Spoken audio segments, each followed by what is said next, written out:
Hello, this is Jerry, And Jacob, and we are two unrelated brothers. Hey, welcome to the podcast, everybody. I wanted to say hello, and I wanted to start off this podcast a little differently than usual. Just wanted to pay respects to my dog Murray that passed. Uh, he had heartworms, and we got his treatment and everything, and it spread to his lungs, and we had to put him down on the 18th.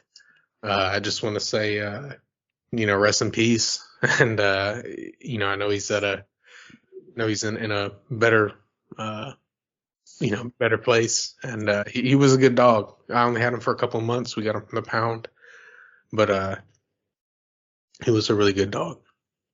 All right, well, uh, with that depressing start, what's this episode going to be about, Jake? well, first, yeah, really sorry about that. And I know I told you this before, but as much as it sucks, at least he died, loved, and you gave him like a pretty sweet life at the end. Definitely better than him just being alone at the shelter. But you know, it's hard, man. So I'm really sorry, but just know you did everything you could for him. And honestly, while that is a depressing note, don't get me wrong, kind of fitting for the game we're going to be talking about. Yeah, Um, yeah. we are going to be talking about, and then for the next couple weeks as well, the Max Payne series, specifically today, the first Max Payne. Okay. Yep, yep. And so, if anyone unfamiliar with the series, we give you a quick little synopsis of the first one. So here we go. I'm gonna go dumb voice here. Max Payne is a man with nothing to lose in a violent, cold urban night. A fugitive undercover cop framed for murder and now hunted by cops and the mob. He fights for his justice and uncovers plot twists and twisted thugs in the gritty bowels of New York during the century's worst blizzard. Max is a man with his back against the wall, fighting a battle he cannot hope to win. Prepare for a new breed of deep action. Prepare for pain. There we go. Yeah, so you just to make this clear, you read this off the back of a PS2 box. I do not have the physical copy of this game. I did. I was able, well, not on person now. I was able to get a hold of it earlier. Full disclosure, I played this on the emulator, so I was, got the ISO files. Right, right. Right, but I did play it on the emulator for this series. But that whole synopsis I got from the Rockstar website. Okay. So Um, I played this on PS2. Actually, I have the disc. I have the old junked up cover. that's It's that's crazy. I can't believe you have that.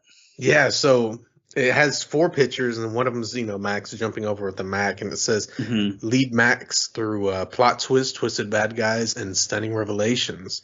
And then it Hmm. says painstaking attention to detail, even the bullets are modeled accurately. Hmm. And then self-adjusting difficulty keeps you in a sweet spot of gameplay bliss. So that's almost like the director mode from Left 4 Dead, I guess, before that even came out. Yeah. And then bullet mode or bullet time lets the players use slow motion gameplay to bring down enemies.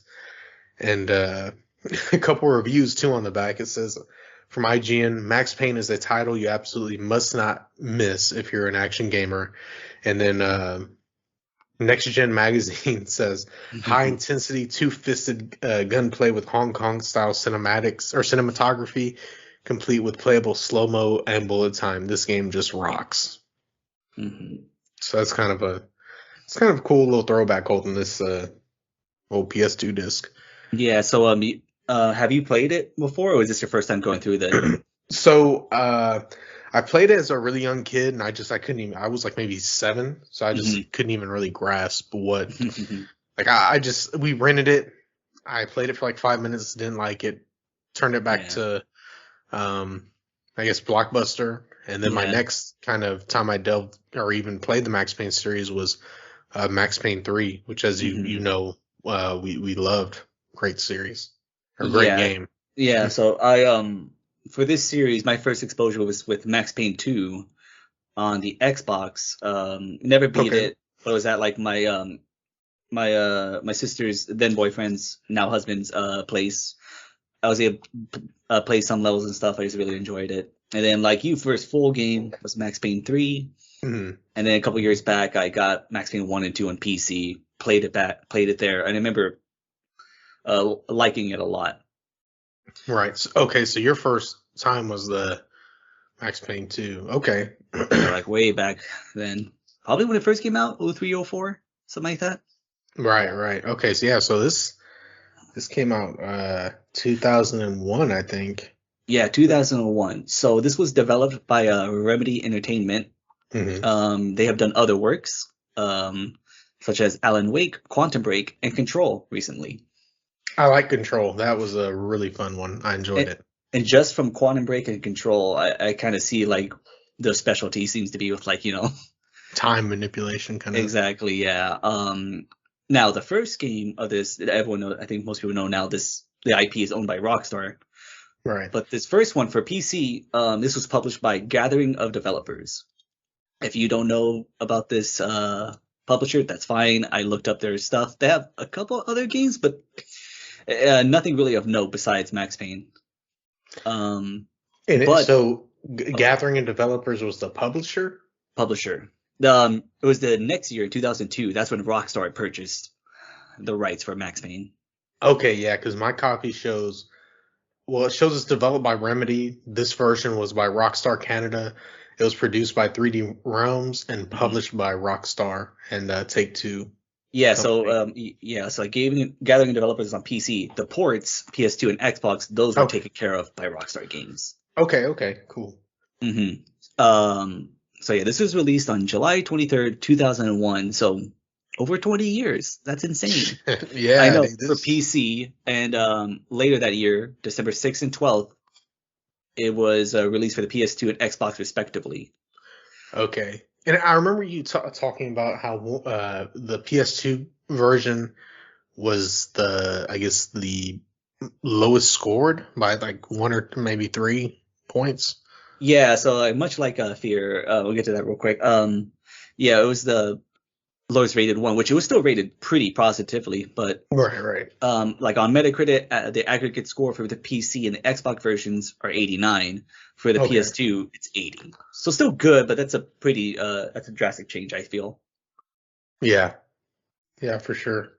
So for the PS2, the main points against it were the reduced graphics, the frame rate drops, slowdowns, the levels being broken up into like smaller parts because the PS2 couldn't handle those levels originally. But as far as like overall through all the main versions of it, a lot of, at the time, it's probably still now, a lot of people love this game. The high praise for its plot, the gameplay, specifically bullet time. People like the enemies and the presentation of the story. It won so many awards for Right. 2001. And so this game's kind of special because a lot of people thought that it had like a really crazy AI, but it was actually an AI on rails, right? It was scripted, yeah. I think it was just more like, I guess it was scripted well. Hmm. And I misremembered this. I always thought this was the first game to have bullet time. It's not. That goes to a kind of a forgotten game called Requiem Avenging Angel, but the Max Payne was the game to bring it to the mainstream, basically. And kind of like the Matrix, where like it wasn't. That's not the first movie to like use that kind of like bullet time and stuff, but it's the one that like, okay, this is a thing now. Right. And you do own this for PC, right? You said you were just having like some issues just because you have a newer model PC, newer graphics card and everything, right? Yeah, so like I know I said before, I played it on the PC on Steam, and I did. It's the same computer. I guess there were just some updates to Windows 10 to where like it wouldn't launch. Like on Steam, it would say it's launching, but nothing would pop up. I'd have to go like to like Task Manager to like manually close the game.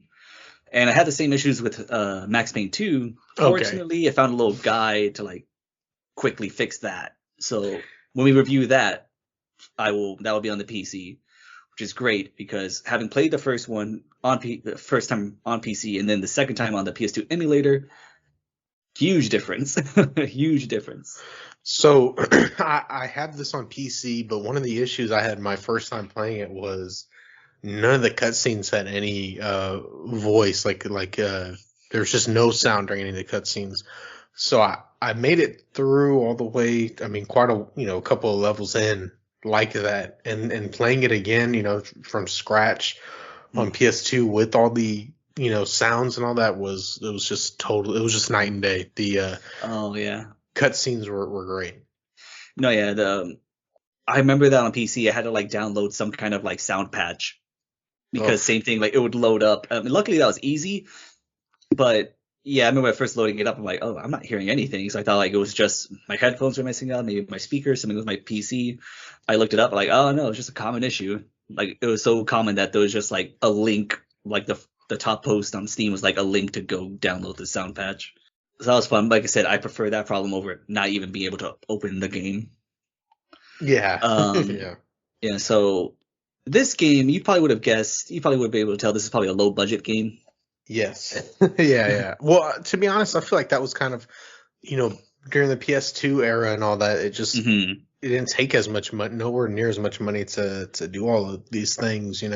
True, but this was like even for the time too. It was Okay. a little okay. Like guess, just give me a wild guess. How much do you think the budget was? Uh, Maybe 100,000. Okay, not that. It's not that bad. It's not an indie game. Okay, so I don't know, maybe 300, 400,000. No. Dang it! Now this budget's gonna seem like huge. No, the Well, budget according to the now managing director for Remedy during like a 2011 interview, he mentioned the budget was 3 million. okay, okay. Well, I mean, that's not even a drop in the bucket, compared to nowadays. Yeah, like it was so it's so low that for the character models, the studio had to use its own programmers, artists, um, even like their friends and family to use as character models. I kind of got Um, that vibe from the comics in the game. yeah, like it's like I think the most famous one is the head writer, Sam Lake. His likeness is used for Max Payne. So did he get a raw deal in this, do you think? Like, is he still getting like money for them using his likeness, or no, do you think? I think he is. I mean, I hope so. I don't know. Maybe it's just one of the things like it just worked out for him. Like even if he doesn't, it's just like might be one of those times like the exposure helped. I mean, because now everyone I know his name now. I know he's the head Mhm. writer for the first two Max Paynes.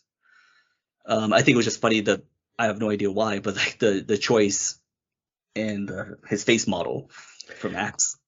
Yeah, it just looks like he's smirking, taking a shit. I one of my favorite things because um comments I found like with the criticisms of the game, like they mentioned the lack of multiplayer was bad. It was very linear, and but they did mention Max's face, and they said he looks like in a constant state of constipation. And I thought Yeah, that's exactly what Jerry said. That's hilarious. yeah. And Um, what's crazy too is I remember the Max Payne 3. You could actually go back and use oh his yeah. face, and and I know we're not on Max Payne 2 yet, but to me, Max Payne 2 was when he actually uh when the model. I mean, 'cause the model for Max Payne 2 and Max Payne 3 look very similar. hmm Whereas Max Payne 1, it just looks like a totally different person. I mean, whether you added age or not or whatever, it just didn't even look Yeah, related. it's entirely different, and again, that's probably due to the fact that in the second one they had a higher budget, so they could get like actual actors. Right. Yeah, and especially with this one, the look does not match the voice at all. No. Max Payne is voiced, and gratefully so, by James McCaffrey, who does the voice in all three of them. Perfect voice casting. I can't. That's really as much as I can say because I've got no criticisms. It's awesome. Yeah, yeah, his voice. There were a few kind of cheesy parts like in the beginning that hmm well, I mean, we'll get into it, I guess, when we start talking about the story. hmm But No, yeah. yeah, it's definitely one of those games. Like there's a lot of like one-liners. It's a noir game, so you just gotta have those kind of like inner monologue things. Yeah. Another fun fact, to just kind of finish it up here. Well, first, it sold extremely well.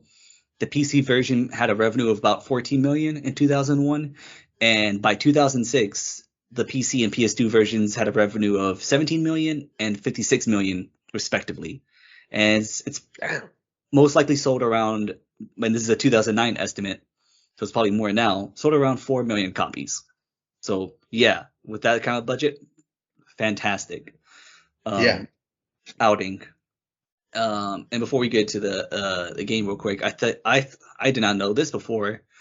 Um, and as always, spoiler warnings for a 20-year-old game, but nonetheless, gotta say that the main antagonist, Nicole Horn, that is Sam Lake's mother that they used for the model.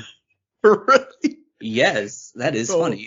oh wow. Yeah, because she's like the main like bad Yeah, guy or woman. yeah, I know it's hilarious. I never knew that before. I tried like looking at their characters in the comics and like I can't see the relation, but I mean, who knows? But yeah, I thought that was pretty funny.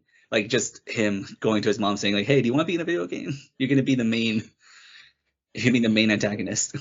That kind of reminds me of like Goodfellas, how the director used his mom.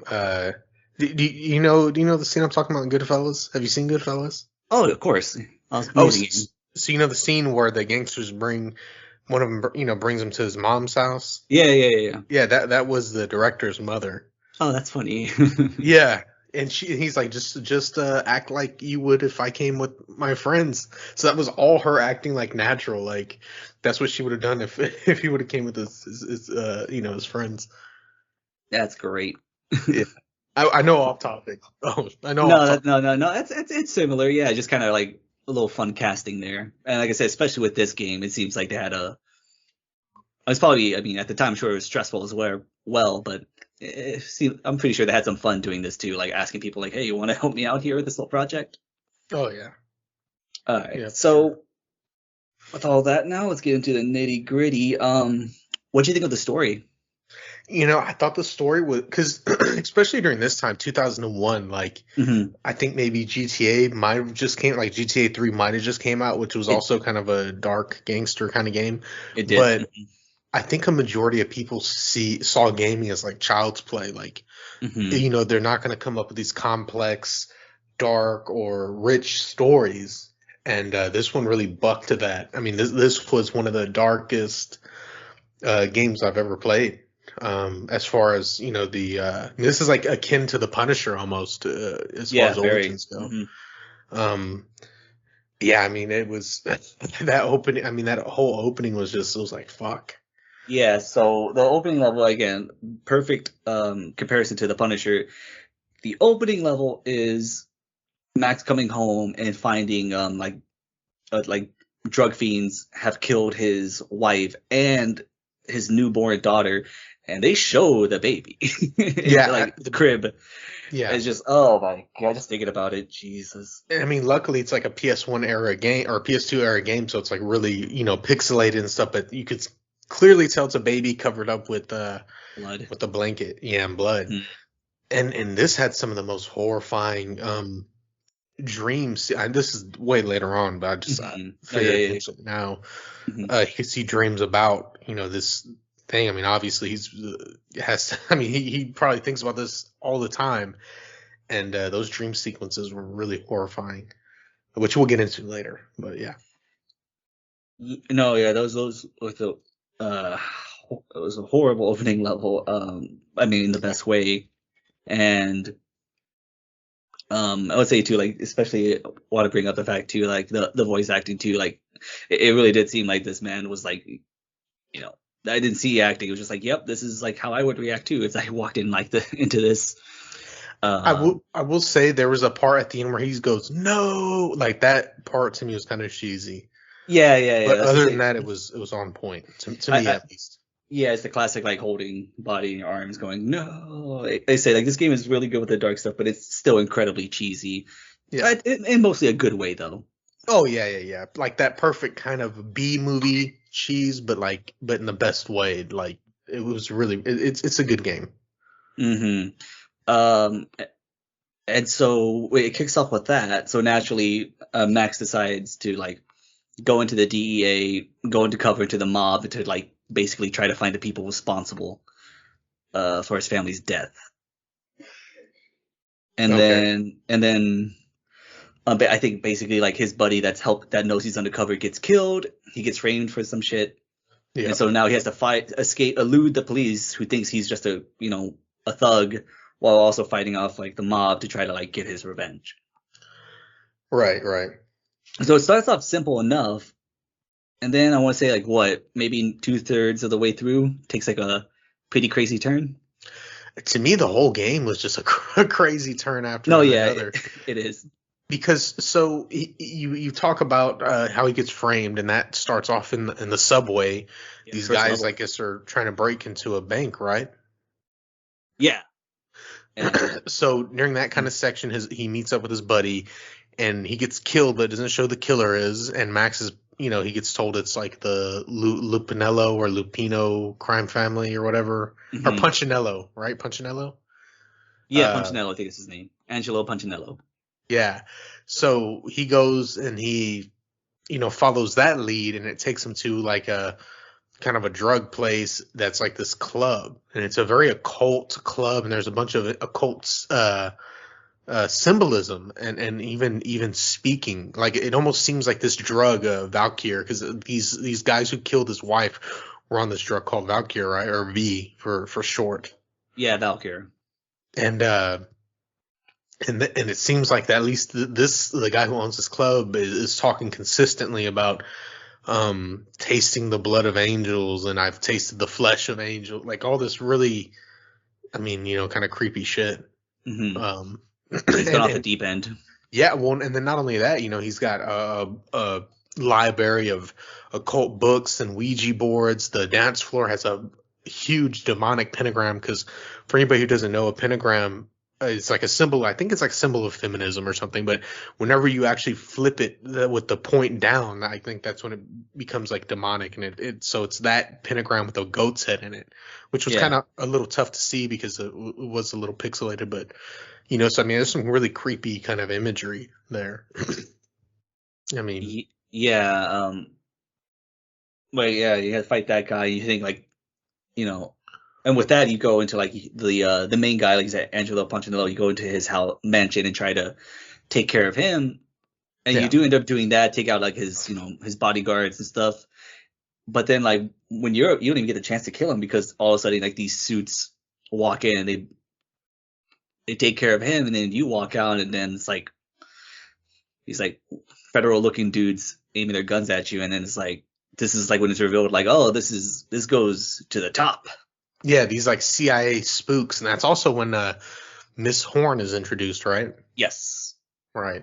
And that's when this leads into what you mentioned before, where I think this might have been the second dream sequence, or is this the first one? I think it's the I, second dream I, sequence. I thought this was the first. I don't know. I'm It might just be the first. okay. Yeah, I'm not.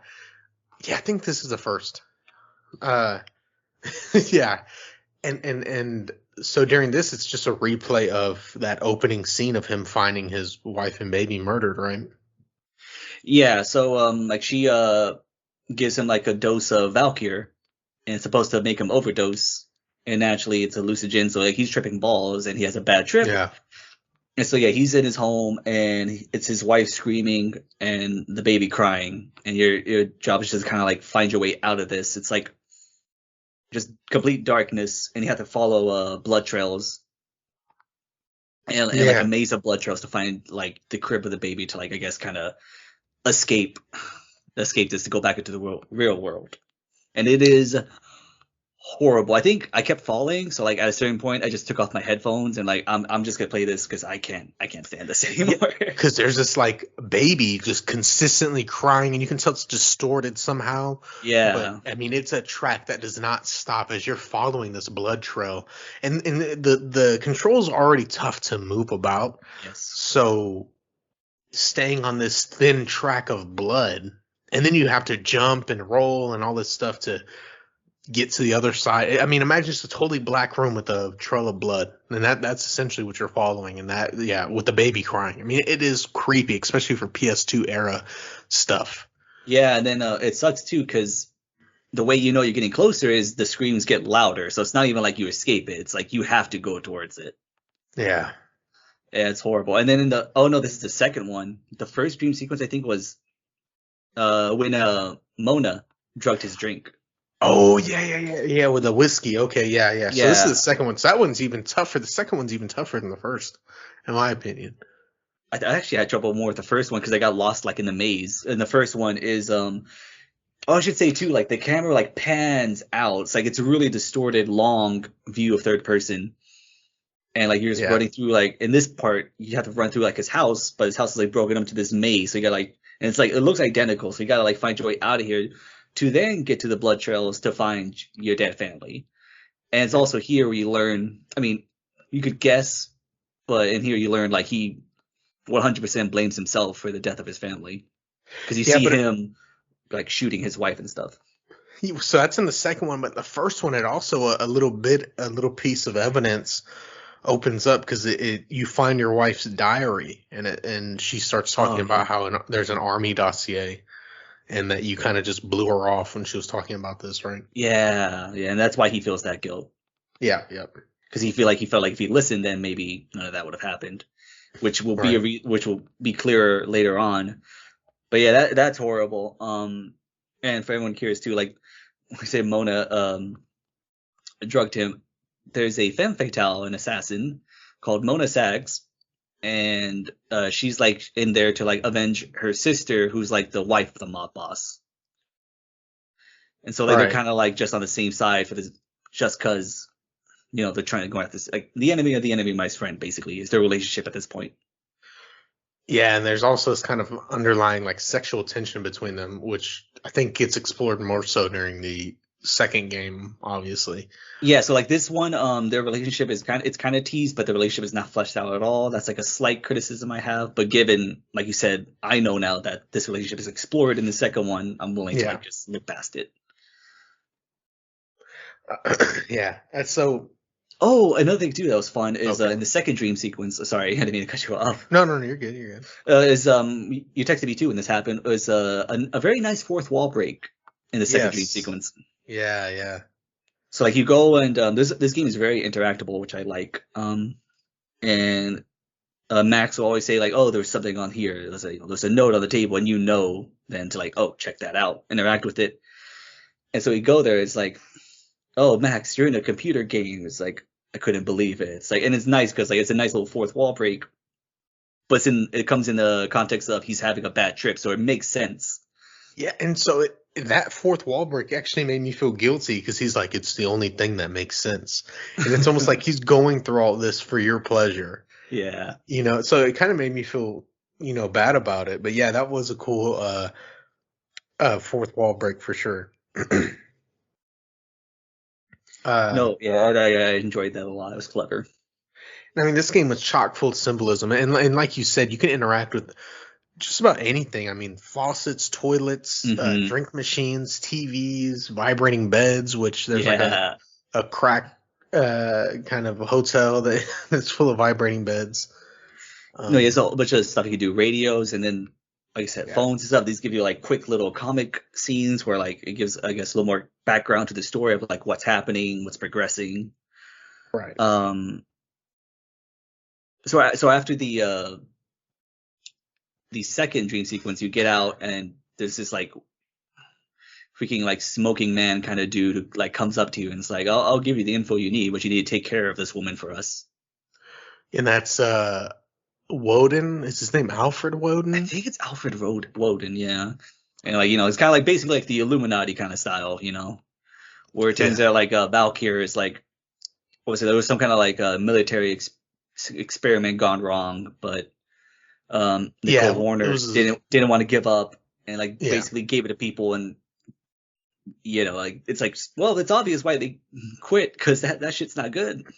Yeah, so like the pharmaceutical company who started developing this drug on the behalf of the army did not want to stop whenever they decided to nix the project. And Alfred Woden is part of the inner circle, which is kind of like this, like you said, an Illuminati-esque kind of uh, organization. I guess because he had gotten blackmailed because I guess like one of the things is they were recording a prostitute kind of, having sex with some of these guys and all that, and were threatening to use it against them to kind of, was it to kind of keep the project started up, the Valkyrie project, to keep it going? I think something like that. So I guess it was more of like collateral, like in case Yeah. because they wanted to stop her, and so like to I guess to have them not do that, she's like, well, then if you do anything, we release these sex tapes, which is cool Yeah. because when you first go through that, it's like near the beginning. You think, oh yeah, that's a fun little world building thing, and then it turns Yeah, out 'cause you later on, find like, the oh, that room. was very important. Yeah, because you find the room in this crack, which is crazy because it's like these Illuminati guys are going to this crack hotel. I mean, But maybe yeah, the woman's probably good at her job. You can't blame them. I mean, yeah, that is true. What was her name? Candy or something? Candy Mary? Dawn, such a 80s porno name, really. Yes. Yeah. So these guys were like, "Hey, take her out," and this kind of leads you to an army base, right? Like Something an like that, yeah. Some kind of like basic their underground army headquarters, base. yeah. Yeah. And so that kind of you're fighting your way, talking to scientists, and you actually find a file that explains that your wife was getting too close to figuring out what was going on. She got this army dossier. So the woman, Horn, she basically got the last remaining test subjects and gave them a double dose of Valkyr and then sicked them on your address, right? Yeah, like it shows like, oh, and the where they sent them was my address 3 years ago, which is the date that his family was murdered. So that just like full on confirms that the reason they were killed is because the wife was getting close to like exposing what was happening, so they had to like shut her up. Yeah. Like, so why the infant child? I don't know. Maybe that was just because they were like all hopped up on the drug. But yeah, so it's like turns out to be like you thought it was mob related, and it was, but it's like no, it gets a little deeper than that. Yeah, they're just small fish at the end of the day. Exactly. So it ends. So that happens. You go through the headquarters. You run into Mona again, and a little quick cutscene where she's in like an elevator. She gets shot in the head. Yep. And then you fight the guys off. The doors close, and then when you open the doors back up because you need to use the elevator, the body's gone. So I guess she maybe just got grazed or something. But which is good though because obviously they kept her alive, and she's very important in the second one. Yeah. Which is good because And that's one of the few surviving characters I think besides Max. Spoiler alert.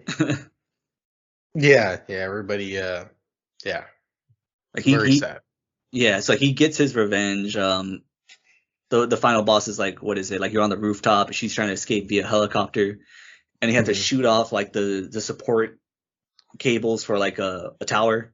Yeah, it's like a rim, maybe an antenna on top of a skyscraper, and one of them already kind of breaks away. So you have to shoot the other two or three, and then shoot the actual tower or the antenna or whatever with something explosive, and that's kind of tips over because that lady's trying to escape on a helicopter.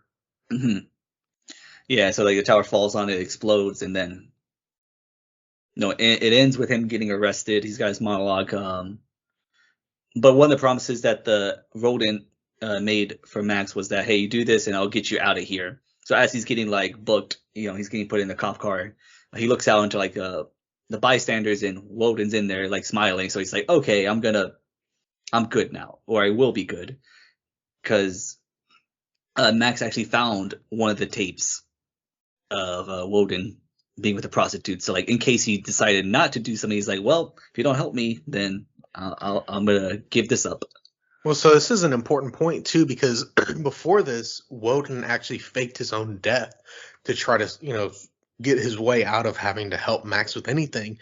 But Max actually saw, because he was watching, I guess, the house's security camera, and Yeah. actually saw Alfred get up. Like he was pretending to be dead. He got up and kind of walked away. And Max is like, okay, I kind of see what you're playing at. You try to fake your own death so you weren't responsible for helping me do Right. whatever I had to do. Yeah. Which No, I thought yeah. was good. Good touch. Yeah, like if it seems like we're missing out on a lot. It's just because I mean this story, it like you said, it's got a lot to it. So you kind of miss one little detail. You think it's like one little detail, like oh that's cool, And then later on, you keep playing, you're like, oh shit, that was important. Yeah. Yeah, there's Very a well lot of written. different parts.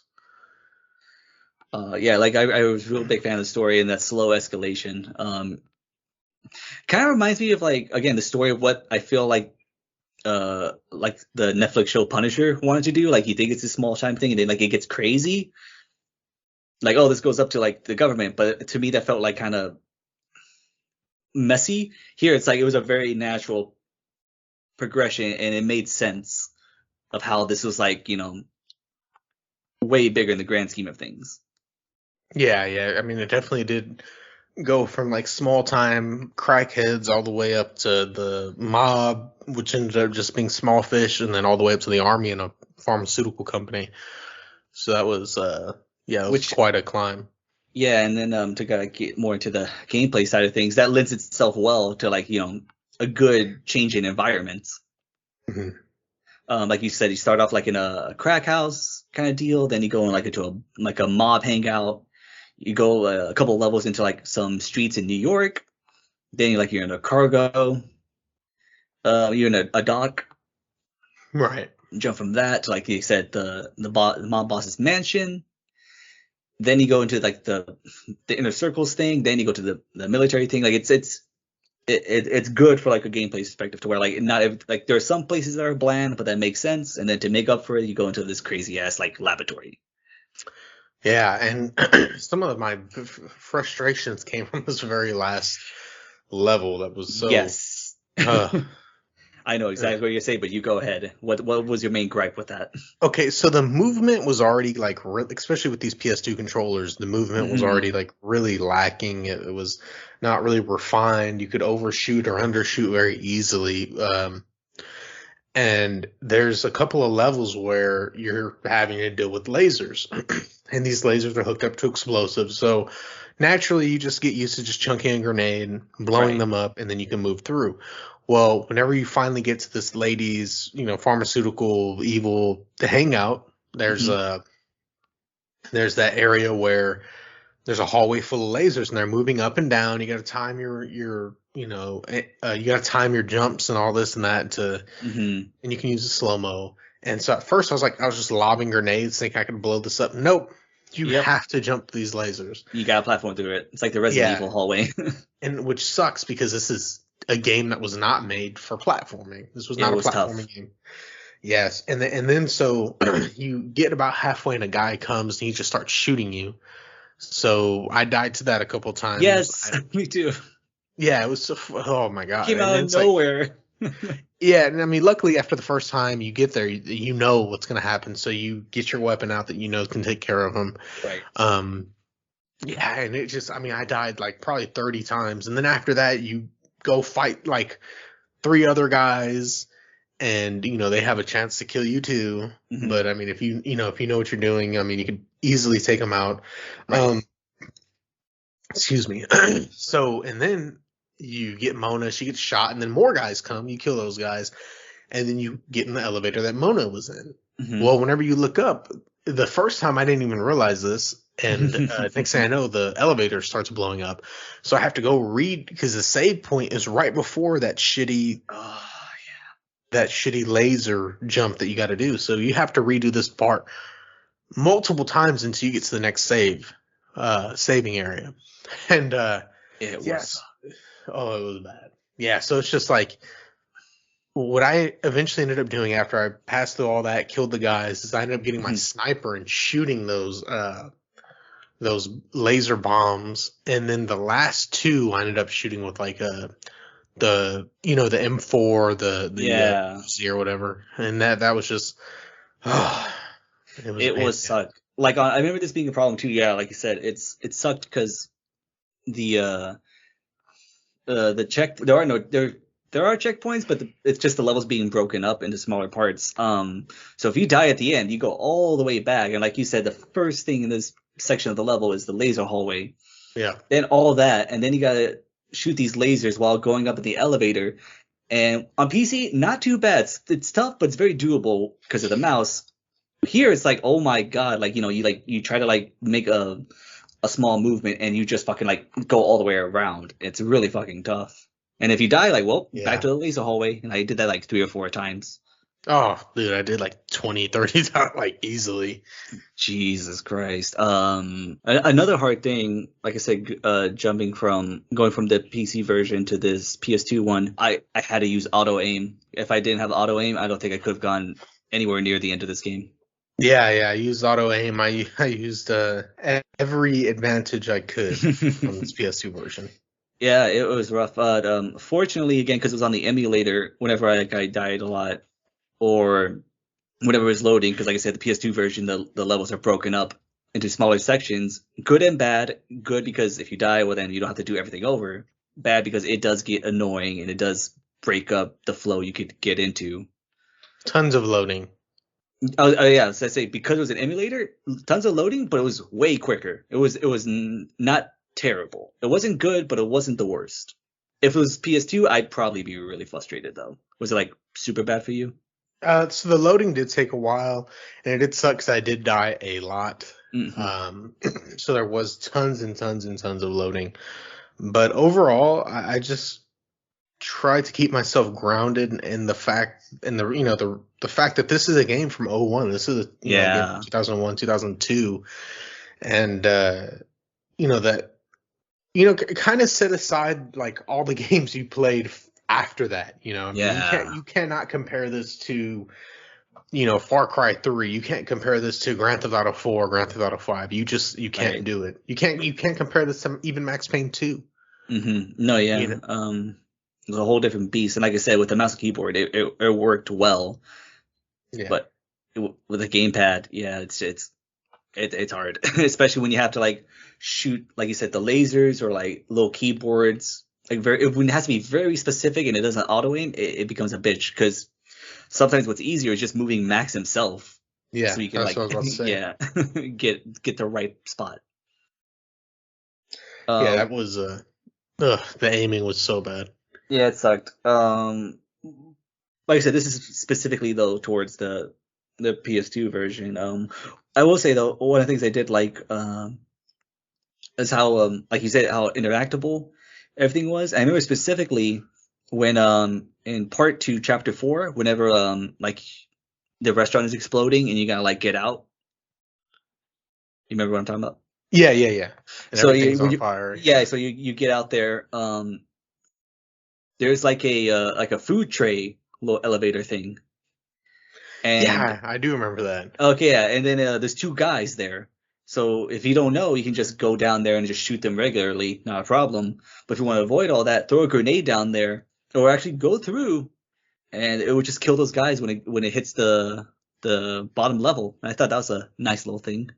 I had no idea about that. Mm-hmm.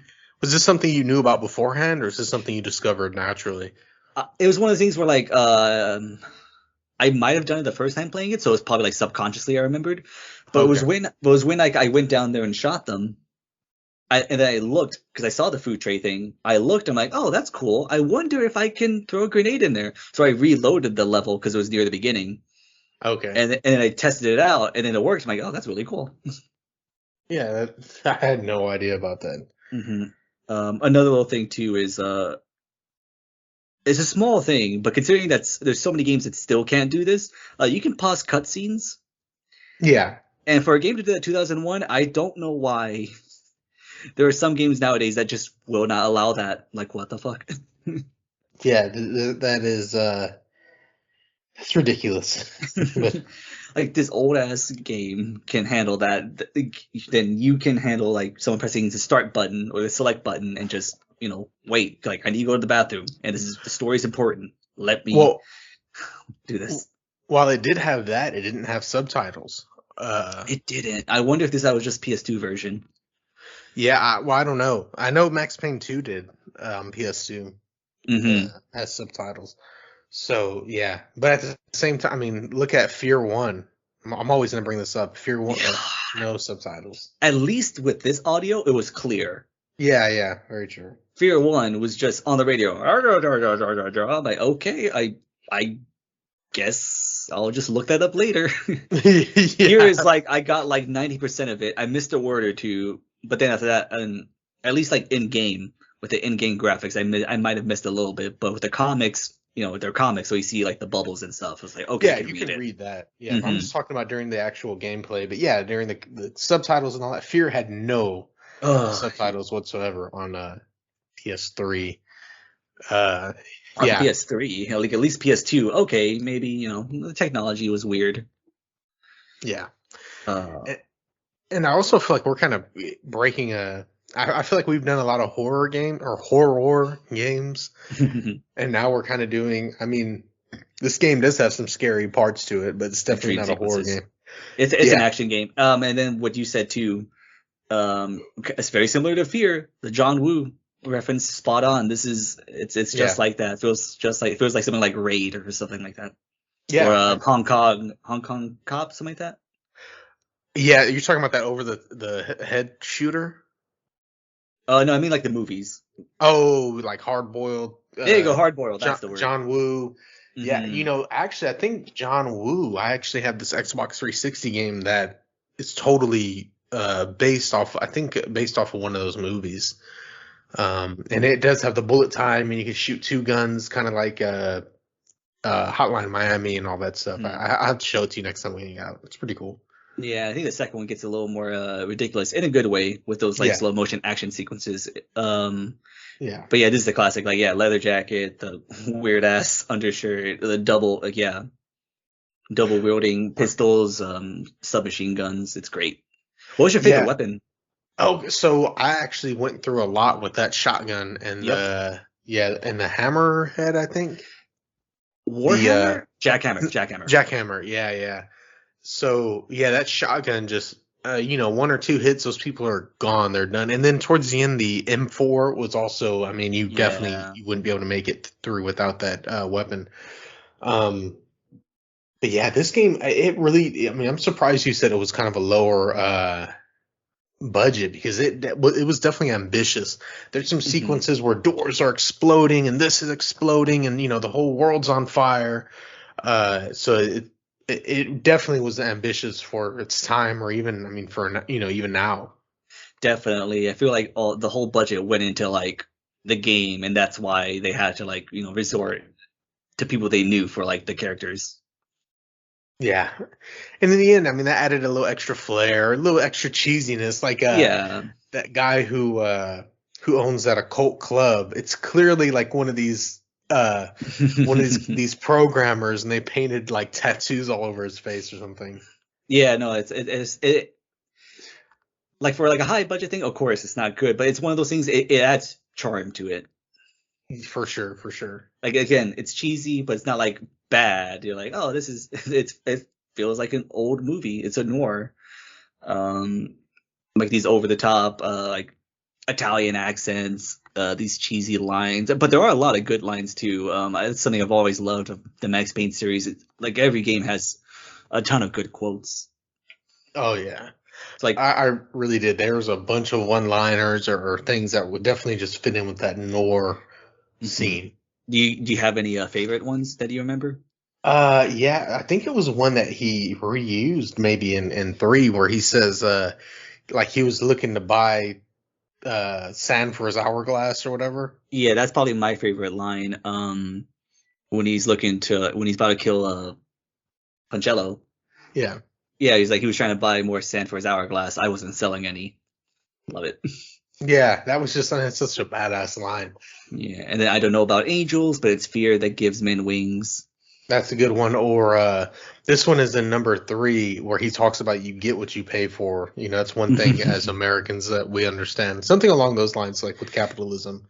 Yeah, which is crazy because that was a whole different writer, but it seems like they did their best to try to like emulate what he would be like still from the first two games. Yeah, and they definitely did a good job of making him look kind of similar, at least to Max Payne 2. I could like he looked like the same person, whereas like I said earlier, Max Payne 1, he just looks like a different person. No, yeah, they got the model right in the second one, and again, definitely due to them actually be able to get actors. I mean, same thing with Mona. She's supposed to be this femme fatale, and I'm not saying she was ugly in this, but she was like, oh, she's cute. And the second one's like, ah, okay, yeah, this is definitely someone who could like use her looks to like get what she wants out of a man. Yeah, yeah, and it shows one boob in Max Payne 2. Let's save that for the next one because I actually have funny Okay, stories with that one. okay, okay. No, yeah. I judging from this and like I said, just from the memory of the second game's, I love the third one too, but the second one's my favorite out of out of this trilogy. Sam Lake has done just a great writer. What I've seen, he brought like basically all of the noir elements into this game, so high praise there for him. Yeah. Was there any thing that kind of because do you, I know you have notes, right? Yeah, I got notes. Okay, so was there anything that was like super cheesy that just kind of like kind of cracked you up? Super cheesy. I mean, like I said, there's a good amount of cheese in there. Uh, I mean, basically, like, oh, he wanted pain, he would get pain, like that, naturally. Like, his name is basically a joke. Yeah. So what cracked me up was the Finito brothers, Oh my God. I and totally forgot about that. yeah, and so I guess they're talking to one of the gangster bosses, and he says, "You Finitos are finito if you don't do this." Oh my God, yes. That cracked me up. I was like, "Oh my god!" And then there's also some symbolism, like the boat on the dock. Do you recall what the name of that boat was? I don't. Do you know? Yeah, so it's called Charon, Charon, which is See. actually the boat that takes you to hell or to the underworld or whatever. Oh, like across the river Styx. Yeah, yeah, Yeah, this game's really heavy too with it's not subtle with it, with the symbolism of like Ragnarok. yeah, yeah. There, that kind of surprised me. Uh, a lot of the, what is it? Like Norse. Norse mythology, and there's Valkyr and there's or Right. Valkyrie, and I mean all of these different things. Even some of the books in the game. Even one of the clubs was named Ragnarok, right? Something like that. Yeah. Like Valkyr, like the name of the drug, that's supposed to be like the maidens who like guide the fallen warriors to Valhalla. Right, right. Which of Yeah. course So I mean, which is like the irony there is that it takes you to hell. yeah, yeah. Uh, yeah. One This of my, game another I one of my just favorite enjoyed it. moments. Oh yeah, I enjoyed it too. I would say not really cheesy, but it was just a little funny was when you go into the bar and like the way the comic is I guess placed is like the guy's talking and like a girl comes up and it's like, oh, you were blowing him, and then like she puts him back down to keep doing that. It was a prostitute, I think. I thought that Oh was yeah, funny. yeah, yeah. Yeah, and does he have his pants down or something? No, I don't think so because the way they did it was like he was like behind the bar, so like it was all like insinuated what was Yeah, happening. yeah, yeah. Yeah, I thought that was a little funny thing. I literally caught in like one of the worst positions before a shootout. Yeah. And then the Russian guy, his Mercedes Oh, plates said vodka on them. oh, that was super dumb. He has like his name's Vladimir. He's got just a stereotypical Russian accent. It's the one everyone does when they try to do Yeah, a Russian accent. like FPS Russia accent, like the go-to. Yeah, which is crazy because he's actually important in the second game as well. Yeah, yeah. I'm actually playing it now. Yeah. Well, not now, but And his model looks completely different too. Yes. All the models really seem Yeah, different. Even the uh, the captain, the police captain, he looks totally different in the second game too. yeah, yeah. Totally Uh, right with that. Again, actors. yeah. Another thing too, I can't believe it did get a lot of praise at the time. It didn't? No, no, no. I mean, this specific part. I mean, because the game got high praise overall, but one of the things I didn't see praise for was the music. And see the music, I didn't even know because even in the third game they have that original kind of piano ballad, and I didn't Hmm. know where it came from. I thought it was just it started with the number three, but no, it's all the way in the first game, Hmm. that little piano kind of ballad. Yeah, the third one, I think it starts off main with a violin version. This one's the piano, Yeah, yeah, and I love it. It's I wouldn't say it's iconic. I mean, it's more just like but it is recognizable. Like I hear that, like I know whose music that is. yeah. You know, It's go, definitely it's like almost like The Last of Us. it has its own personal or personality to it. Like you hear a song from Gustavo Hmm. Santiola, and that's Gustavo Santiola. That's a last. Yeah. Yeah, exactly. Here it's like with the main theme, just a instant sadness, melancholy, all that. And then it does well to lend itself and then more the sinister side, like the heartbeat, like dum dum, like that. It's like it's really nice. It's not like revolutionary or nothing, but for like the setting, it's perfect. Like so I think that deserves more praise too. That I really enjoy the music. Yeah, that's definitely one of the upsides. And to some of those asking, yes, I'm going to try to bring up The Last of Us in every episode. That's gonna be our little Easter egg. We're just real quick, no matter what, we're just gonna bring up The Last of Us real quick. Yeah. Even if it's like a game that makes like warrants no comparison, we're gonna sneak it in there. Yeah. Conker's Bad Fur Day. Yeah, we're gonna Bring put The we're Last gonna of Us. yeah. It's like the aliens in South Park. There's gonna be one in the background every episode. There has to be. It's well, yeah. Did you did you have a lot of issues with the frame rate? Yeah, but that's kind of what I expected, just because I already knew that the PS2 is kind of outclassed in the way that they had to break up the game and all these little kind of chunks. Right. So I kind of figured that there was going to be a lot of I guess frame rate issues, frame drop, and screen tearing and whatnot. Yeah, like it was good for the most part. The only time it was really bad, I remember specifically against Lupino, there was a lot of issues there. And then Because that was a big mission. That was like a big yeah. drop, kind of almost like a church-esque Hmm. kind of area. Yeah, it was really bad there. And then yeah, whenever there's a lot of enemies in an open area, that's when the issues happen, which is exactly why I assume they broke up the sections, because or else the game would have just crashed, I assume. Yeah. So, do you remember having those issues? I know it's been a while since you played on PC, Hmm. but do you remember having those same issues on PC or no? If I did very few times, it was pretty smooth. But I'm gonna slowly be converted to the PC Master Race, man. Because, like I said, the whole time through the game, I'm like, I need to learn how to bind the mouse and keyboard to this emulator because it's just way easier. And Yeah. then what helps too is you can save manually whenever you want on the PC version. Yeah, that is true. And that would have helped greatly, especially with the fucking lasers. Oh my God. Yeah, that's what I'm saying. Like I miss that greatly. Like you make a dumb little mistake. Like you said, it's not a platforming game. So you jump wrong and you fall off or something like that. It's like, well, back here. I'm like, oh come on. I was like right at the end. Well, I'm trying to make my PC more ergonomic. I got a wrist pad for my like a little like memory foam pad for the keyboard and for the Hmm. mouse.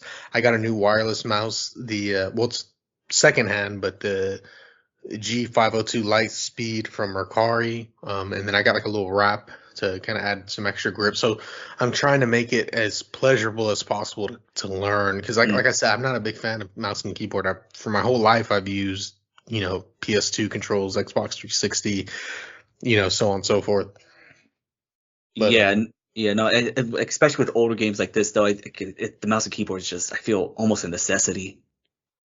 yeah, I'm starting to feel that way too. I mean, it got a little better in Max Payne 2, but Max Payne 1, yeah, it was the aiming was if it was not for that auto aim, I would have Hmm. I'd still be playing maybe the third chapter.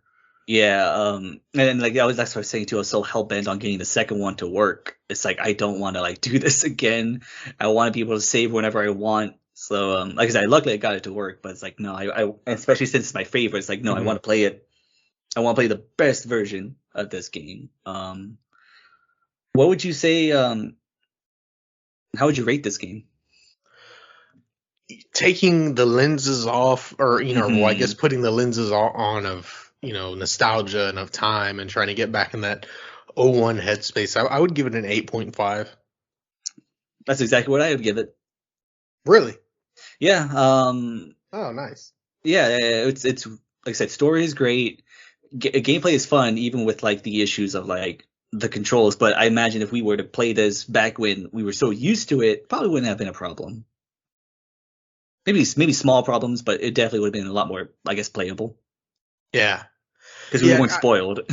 Yeah, because there's a lot of games that I remember like not having this issue with, and then I go Mhm. back to play them, and it's just a shit show. It's horrible, yeah. I will say like that's specifically with the emulator. If I had to rate I would say I would give the PC version a 9 out of 10, just because of how it controls and it's a lot smoother, and it looks a lot better too. Okay, I mean, yeah, that makes sense. But yeah, for the PS2 version, yeah, I'd definitely say an 8.5 is a solid score, and that's like I said, that's me trying to be as objective as Hmm. possible. You know, I know rating things is subjective, but I'm trying to put my blinders on. Yeah, I mean, like I said, like if you had to, that's I think that's a pretty good. I don't think I'm a score for it. It's carried. I'm not say it's carried because the gameplay is fun too, but for me, for this specific version, the story is what kept me going because I wanted to keep seeing where it would go. You know, and I'm looking at the cover now again, and it's just giving me kind of like blockbuster movie vibes. Yeah. Because like the front says, you know, the PS2, and it says New York, period, fugitive undercop, period, nothing to lose. And then it's got, you know, the constipated face, and it says do not cross, a man with nothing to lose. Like the police tape that says do not cross, and then it has a man with nothing to lose on the tape as well. That's So funny. yeah, it just gives me like that old school, well, not old school, but you know, 2000s kind of vibe. Yeah, no, I think it knows too. It's a little cheesy and like kind of leans into it. Yeah, in the best way. Not yeah, for sure. You know what's funny is at the time I could see why this would be an issue at the time, but this really worked out for itself like aging wise. Mhm. Uh, um, Not everyone was on board with the comic presentation. Really? They thought like they prefer to have the in-game graphics because I'm sure at the time it was probably like amazing graphics. Like oh I want to see the graphics. Whereas now these are cute people. These are horrible. But because of the comics, it's like oh no this is great. It's fine. Like this is just the style. Yeah, to me the comic book style is timeless. I mean, you could always look at it and be like, okay, yeah, this lends to the noir kind of Hmm. Exactly. styling of the game. Yeah, and like you said too, the graphics back then were probably really nice, but now they're kind of shit. You know, And well, I mean they then are shit, but yeah, like and they said too, like this is supposed to help with like the presentation of the story, but a byproduct of this was again a lot cheaper. and then also during the time, a lot. I mean, that's got to save a lot of money on animation because back in Exactly. those times, there was animators actually, you know, grabbing the 3D skeleton and trying to make them move in a realistic way. Where in this, it's just a still shot of, you know, the comic book. So Yeah, and I can see now why because this is the same way they do it in the second game. I can see why some people missed that for the third one. I will say yeah, but I mean, the third one, I mean, even to this day, looks really nice. it does look nice, but again, like just for like the feeling of it, like if that's a staple to you, then I can see why you'd be upset that they didn't keep that. But that's a conversation for another time. Yeah. Yeah, this was still fun to play, even with its like its faults on the PS2 version. It was still a good time. There were like a couple. There were a few times where it's like, oh my god, this is frustrating. I don't want to play this anymore. Specifically, the lasers. Yeah. But you got over it quickly. You like you said, it's trial and error. You figure it out. You can get past it pretty quickly. You just kind of speed run it. I had a really good time playing this. I think it took me about 10ish hours. I think I beat it in maybe 6.5. Oh, very nice. But I mean, you know, I was like gunning. I was trying to get this thing done. Um, Yeah, you're a man on a mission. yeah, I'm already started on 4, probably about or I'm sorry, 2, You're on chapter and four. yeah, I'm about halfway done with the game now. Uh, Yeah, that I remember the second one sadly was a little short. I mean, this one's kind of short, but it's like respectable. And the second one's like, I wish it had a couple more hours. yeah, yeah. But again, that's another time. They got any other notes on this? Man, not really. I just I mean a notation of the bad car graphics I mean the car graphics were horrible, Yes. and then there was that scene in that underground army, you know, base, and those like FBI or, you know, CIA guys, they come and they shoot that guy, and then they just keep on Oh. shooting and he goes, I think he's dead now. Yeah, that made me laugh. That was really funny. Yeah, that cracked me up. But now, I mean, that's that's really all I have for Max Payne #1. Yeah, I think so. It's aged well, I think, even with the console version. Well, at least better than most games, because there's some games back then it's like, nope, ain't playing this no matter what. Yeah. Yeah, and then like I said on PC, I definitely that's not aged much at all, but aside from the graphics. Yeah, had a really good time with it, and now yeah, ecstatic to get to work on the second one and the third one, and I guess to kind of give another look ahead. We as of now we do plan to watch the movie Max Payne, Oh yeah. Oh my God. I'm not looking which forward to it. just to give like a quick little thing on this, I've never seen it, but I've heard it's not good. Jerry, I know, saw it in theaters, didn't finish it because he walked out. Yeah, that was. It's been years. One of Mark Wahlberg's worst movies, I'd say. So I mean, I'm looking forward to that. My expectations are low, so it's like, all right, it can't be worse. But I have been let down like that before. Oh, I forgot to break this up. So, I know you mentioned that this was kind of like maybe one of the first games to be like so adult and like dark in its themes and story. Mhm. You were right. GTA 3 did come out this year, 2001, October 22nd. This is a crazy year for games and I think it kind of goes with that too. This is like the year I think games started to become more adult oriented because Halo also came out this year, Oh November shit! 14th. Classics, And yeah. yep, and Metal Gear Solid 2 came out November Ooh, 12th. I So like that. yeah. So like I said, I mean, a bunch of other games came out like the arcadey ones, but just from Metacritic, those all of those are like in the top five. So I guess I'm not saying this is the year the shift happened, but this is definitely another leap in that direction of what's it called, the narration. Yeah, yeah. Because I know Max Payne. I know Metal Gear Solid 2 isn't a lot of people's favorite just because it doesn't have Snake and like as a playable character. Mhm. But I actually really enjoy. That's probably one of my favorites. That's my first game, a Metal Gear Solid game that I played. So I didn't really have a link to Snake. Yeah, it's Yeah, one of those things where like once you get past that and you actually like see what they were doing, it's like, oh well, then this makes sense now. yeah. It's a But good yeah, one. so I thought that was fun. Yeah, that was a crazy year. I can't believe it's been over 20 years since then. What a Yeah, time. and another epic fourth wall break Hmm.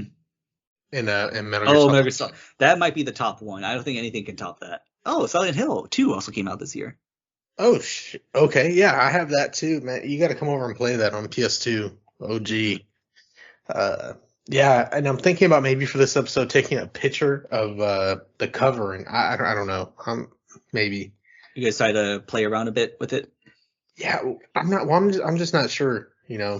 Also, everybody, our podcast is now on YouTube under J&J Productions. It's not a video format as far as a recording of us talking. I mean, because we're doing this over Skype with no camera.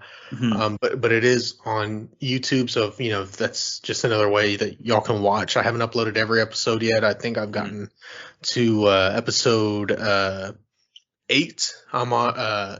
Our channel is J&J Productions, and How it's do you spell that? just J and then the word and J space Productions. That's our channel name. I don't Shameless know. plug.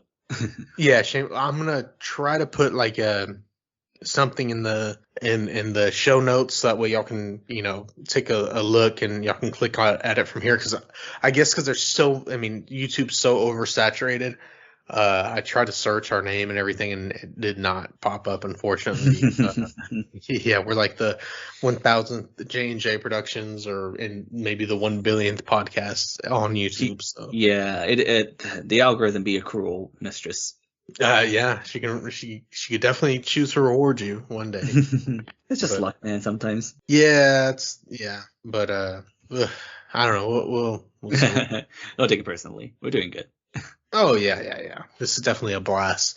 I would have never went back and played Max Payne or anything like that, really. I'd still be playing Far Cry 6. So, but yeah, I enjoy the game. Same here, man. Well, with that, I just want to say again, rest in peace, Murray. Love you. You will be missed. Love you, Murray. Yeah, Jacob met him. He was a Sweet he boy, was a good sweet boy. boy. Mm-hmm. Yeah, he was a big dog too. He was a German Shepherd. Really sweet though. Yeah, he wouldn't. He. What's crazy is he plays with cat toys. He liked little toys that made noise, which is crazy because you think maybe he was like a bird killer. No, I woke up one day and birds were just sitting there chilling next to him, just hanging out. He was just staring at him. He wasn't trying to eat him or nothing. He was a really sweet dog. But yeah. So rest in peace, Murray. I love you guys, and thank y'all for listening. This is episode 14, I believe. And Jacob, I love you, and be safe, everybody. As Jerry said, thank you all for listening and giving us your time. I love you too, brother. Take care and be good, y'all. See ya. See ya.